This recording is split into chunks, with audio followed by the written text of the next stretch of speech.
Habib, are there any other cultural practices? Because you have read so many books, and you're almost like a, I would say, resource on, like, I've seen you reading Dr. Roth's book, and where it was like Jewish, something on that, and maybe even you talk about the Islam and sexuality. So, are there any other cultural practices around like sexuality as such?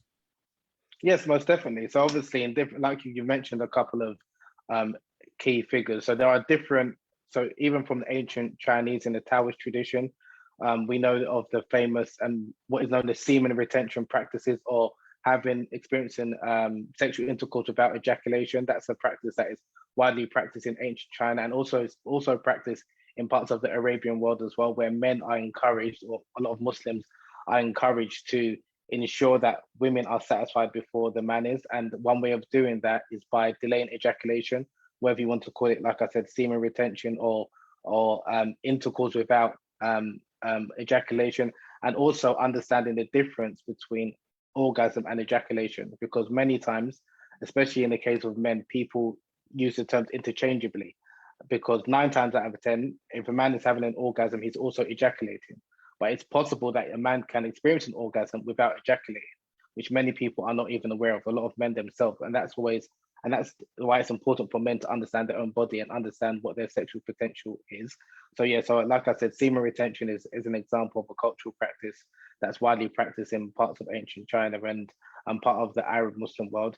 You've also got in parts of West Africa, Mm-hmm. there is again a female pleasure orientated or pleasure positive practice known as kayan, which is basically it's a concoction of natural aphrodisiacs which are concocted by women, and they are taken. Again, it doesn't involve any voodoo or anything like that. They're natural herbs and things like that, which they've got the reputation of increasing arousal in a woman, and also enabling her to self lubricate easier. So that's another practice which is known as kayan. What's the name? What's the name of the practice? Kayan Mata, or that's the name of the tradition. KAYANMATA. It's called Kayan Mata, or sometimes Okay. it's widely practiced in parts of West Africa, particularly in Nigeria. You've also got, so we mentioned Kayan Mata. You've got the Tao tradition.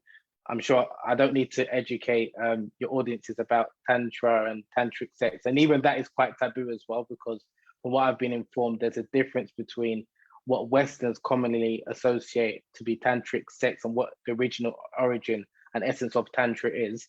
So now how it's kind of taught in the Western world is basically a form of slow intercourse, where the goal is not orgasm, but the goal is in order to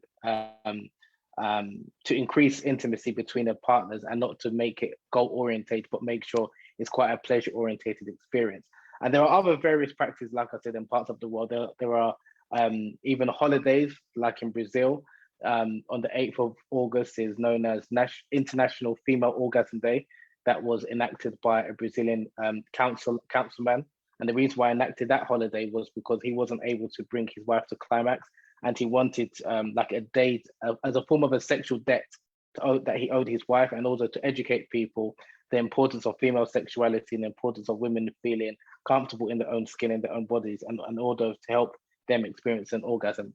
And even sometimes even the wording, I think it's important that even for myself, and I've been corrected by others, rather than saying things like making a woman squirt or making an orgasm, especially for the man, is trying to help her orgasm, because women have the potential to orgasm and squirt. I believe every woman does, but it's not a case of they need necessarily a man to make her squirt. It's actually really a case of her partner helping her elicit or help her orgasm. So rather than looking at sex as something that as a man we are doing to the woman, or intercourse is something that we're experiencing together. So it's just about understanding, having a more broad understanding about what sex and sexual activity is. And Mhm. this is why different cultures have different understandings, and it's more about pleasure as opposed to transactional sex or goal orientated sex, which we kind of see in the modern world, not only in the West, but also in the East. It's all about how many times you can have an orgasm, how much Correct. you can squirt.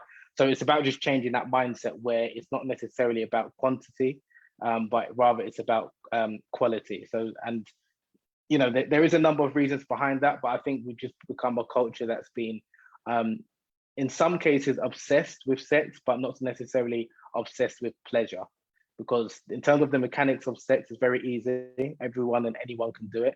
But in terms of experiencing pleasure and heightened pleasure, if I might add, that's something that many people don't necessarily experience. So that's why I like to, research and study different cultural traditions and understand how they viewed sex and intimacy, and to try and debunk some of the misconceptions that people have